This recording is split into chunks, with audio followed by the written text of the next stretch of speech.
अस्सलाम वालेकुम वरहमतुल्लाहि वबरकातुह। अल्लाह ताला ने हमें जो ये छोटी सी ज़िंदगी दी है, कोशिश करें कि इसको भलाई के काम करते हुए गुजार लें, वरना देखो ज़िंदगी तो हमारी ये ख़त्म होनी ही है। जब हम दुनिया में आए हैं तो जाएंगे भी।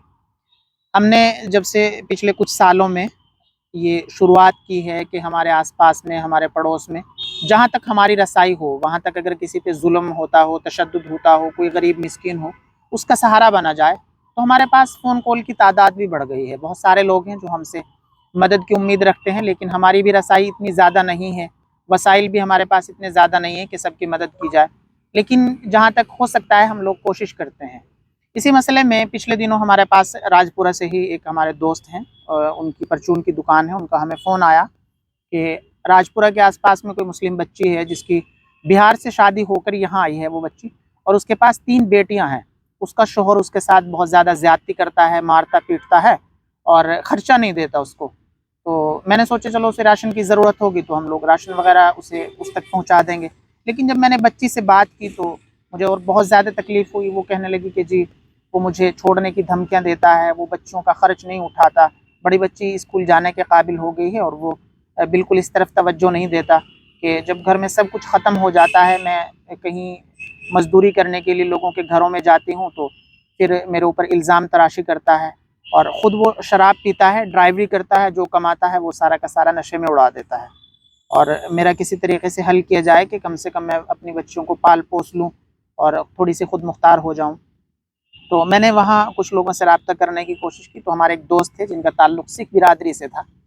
मैंने उनसे रब्ता किया इस बारे में। मैंने उनसे पूछा कि यार आपके गाँव में इस नाम का कोई आदमी है? उन्होंने कहा जी है। मैंने कहा इस तरीके से यार ये मसला है। उसने कहा जी मैं शाम को आपसे बात करता हूँ। हमारी गाँव में कमेटी है सिखों की, जो गुरुद्वारे से जुड़ी हुई कमेटी होती है, और हम उसमें इस ताल्लुक़ से बातचीत करेंगे। उन्होंने इस ताल्लुक़ से बात की और उसका शाम को मुझे फ़ोन आया कि जी आप घबराइए मत, हम इस मसले को खुद हल कर लेंगे। मैंने कहा यार बड़ी अच्छी बात है और होना भी चाहिए इसी तरीके से। कोई भी गाँव हो कि आपस में कम से कम अपने गाँव तक तो हम लोग, हमारी रसाई होती है वहाँ तक तो किसी पे, हमारे गाँव में कोई भूखा ना सोए, कोई हमारे आस पड़ोस में किसी पे जुल्म ना हो, कम से कम इतना तो हम कर सकते हैं। उन्होंने आपस में बातचीत की और वो उस फैमिली से मिले, उन्होंने बात की और उन्होंने लड़की से बात की कि तू चाहती क्या है? उसने कहा जी मैं तो यही चाहती हूँ कि आज तो चलो मैं जवान हूँ, अगर ये मेरा तलाक भी दे दे तो मेरी कहीं शादी हो जाए, लेकिन मैं बच्चियों को छोड़ के नहीं जा सकती और मुझे इन बच्चियों के साथ ज़िंदगी गुजारनी है कि कल हो के ये मुझे तलाक दे दे, मैं चले जाऊँ, मेरी ज़िंदगी बर्बाद हो जाएगी इस तरीके से। तो ये जो इसके पास ज़मीन है, प्रॉपर्टी जो घर है, उसमें से आधा हिस्सा मुझे दिलवा दिया जाए।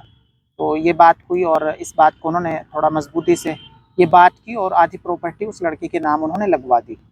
तो फिर उसका लड़के का मुझे फ़ोन आया कि जी कोई और अगर ज़रूरत हो, कोई सेवा हमारे काबिल हो, हम इंशाल्लाह उसके लिए तैयार हैं। और उसने उनको मदद भी की और उन तक राशन भी पहुँचाया, पूरी ज़िम्मेदारी उठाई और ये सारी चीज़ें हो गई। जब ये कुछ हुआ तो इस दौरान वाक़ई मैंने बहुत ज़्यादा इस बात के लिए सोचा कि यार हम लोग मुसलमान होते हुए और कलीमा के नाते पूरी दुनिया में ये कहते हुए कि हम मुसलमान होने के नाते आपस में भाई-भाई हैं, हम कहाँ हैं? और एक वो बिरादरी वो कहाँ है? हमसे किस तरीके का उनका व्यवहार होता है? तो इस बात के लिए खुशी तो होती है कि वाक़ई वो बहुत अच्छे हैं, लेकिन अगर अपनी तरफ देखें तो तकलीफ़ भी होती है कि थोड़े दिनों पहले इसी तरीके का एक मसला मुसलमानों के गाँव में पेश आया।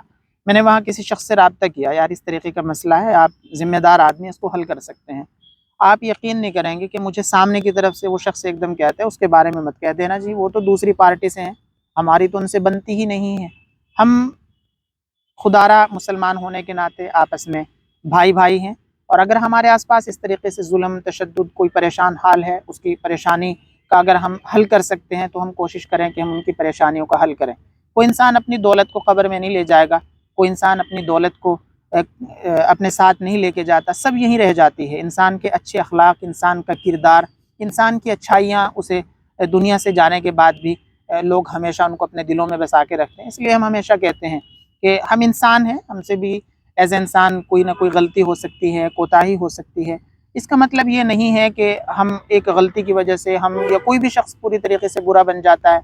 हम अपने आस-पास में अपने पड़ोसियों की गलतियों को इग्नोर करें, आस-पास में अगर ज़ुल्म होता है, तशद्दुद होता है, कोई परेशान हाल है, उसकी परेशानी को सुनें, हम हल कर सकते हैं तो उसको हल करें और इन चीज़ों से भागें ना बिल्कुल भी, इन चीज़ों को इग्नोर ना करें। हालात आते रहते हैं, हालात ज़रूर बदलते हैं और मुसलमान तो तमाम चीज़ों को जानते हैं कि हम तो वो हैं जिन्होंने तमाम तर हालात देखे हैं اور تمام مصیبتیں، تمام پریشانیاں، تمام تکلیفیں برداشت کر کے ہم لوگ آگے بڑھنے والے ہیں۔ میری تمام لوگوں سے گزارش ہے کہ آپ کو ویڈیو پسند آئے تو زیادہ لوگوں تک شیئر کریں، اور خدا را اپنے آس پاس اور اپنے قریب کے لوگوں کی طرف خوب ساری توجہ رکھیں کہ اگر ہمارے آس پاس کوئی غریب مسکین ہے تو ہم اس کی جتنی ہو سکے مدد کریں۔ السلام علیکم۔